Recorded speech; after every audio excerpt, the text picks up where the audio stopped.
دوستوں، آج سے ہم آپ کے لیے ایک نیا پروگرام شروع کر رہے ہیں، نیا ویلاگ شروع کر رہے ہیں جس کا عنوان ہے ریاست، سیاست، عدالت اور وکالت۔ اس ویلاگ شروع کرنے سے پہلے میں آپ سے یہ گزارش کرتا ہوں کہ اس میں ہمیں آپ کا فیڈ بیک کی بہت ضرورت ہے، اور دوسرا آپ کو یہ بھی بتاتا ہوں کہ ہم جو پروگرام کرتے ہیں وہ کوئی ڈالر کمانے کے لیے نہیں کرتے، بلکہ صرف آپ کو انفارمیشن دینے کے لیے کرتے ہیں، تاکہ ہم جن خراب حالات سے ہم گزر رہے ہیں، تاکہ سب مل کر اس کے لیے کوئی ایسی راہیں تلاش کریں تاکہ اس خطے کے لوگ پرامن خوشحال زندگی بسر کر سکیں۔ تو جس موضوع کے اوپر آج ہم بات کرنے لگے ہیں، تو اس کے لیے ضروری ہے کہ ہم تھوڑا سا تاریخ کے اندر جائیں کہ جن حالات سے ہم گزر رہے ہیں اس کی وجوہات کیا ہے۔ تو سب سے پہلے جو ہمارے ذہن میں آتا ہے کہ 1857 کی جنگ آزادی کے بعد جب انگریزوں نے بر صغیر پر پورا قبضہ کر لیا،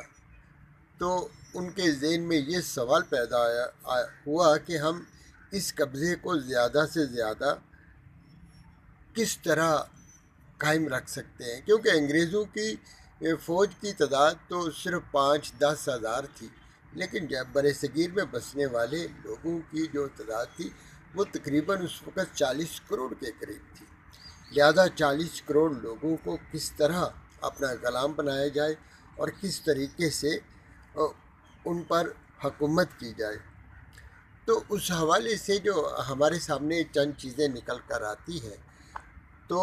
انہوں نے سب سے پہلے جو طریقہ اختیار کیا، جو لارڈ مکالے کی ایڈوائس پر، جو اس نے انگریز سرکار کو ایڈوائس کیا تھا کہ ہم اس وقت تک ان لوگوں کو اپنے کنٹرول میں نہیں لے سکتے جب تک ان کی زبان، ان کا کلچر، ان کا رہن سہن جو ہے ہم اپنے کنٹرول میں نہ کر لیں، کہ ان کی زبان وہ ہو جو ہماری طرف سے پڑھائی جائے، ان کا کلچر وہ ہو جو ہم ان کو دیں۔ اگر وہ اپنے کلچر میں رہے تو وہ کسی وقت بھی بغاوت کر سکتے ہیں۔ تو اسی طرح سب سے پہلے انگریزوں نے یہاں کے لوگوں سے ان کی زبان چھینی، ان کا کلچر چھینا، اور جب کسی قوم سے اس کی زبان اور کلچر چھین لیا جاتا ہے تو پھر اس کو غلام بنانا بہت آسان ہو جاتا ہے۔ لارڈ مکالے کی ایڈوائس پر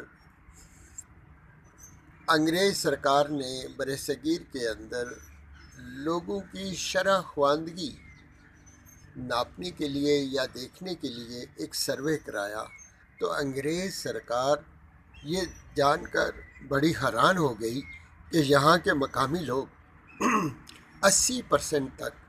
خواندہ ہے، پڑھے لکھے ہیں، اور وہ اپنے کلچر کی بنیاد پر پڑھے لکھے ہیں۔ ان کا کلچر، ان کا خاندان، ان کا رہن سہن ایسا ہوتا ہے کہ وہ بچے بڑی ساری تعلیم اپنے گھر سے حاصل کر لیتے ہیں،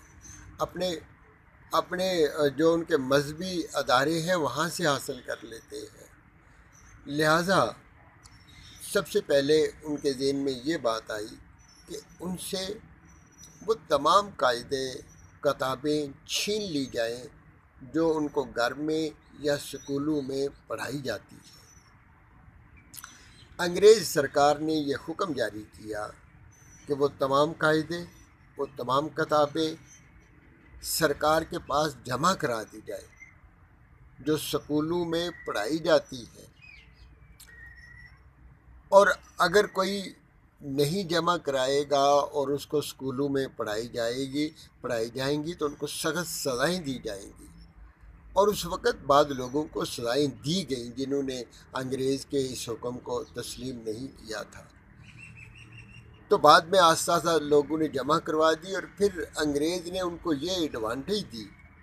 کہ ہم ان لوگوں کو سرکاری ملازمتوں میں رکھیں گے جو انگریز کی دی ہوئی کتابیں پڑھیں گے،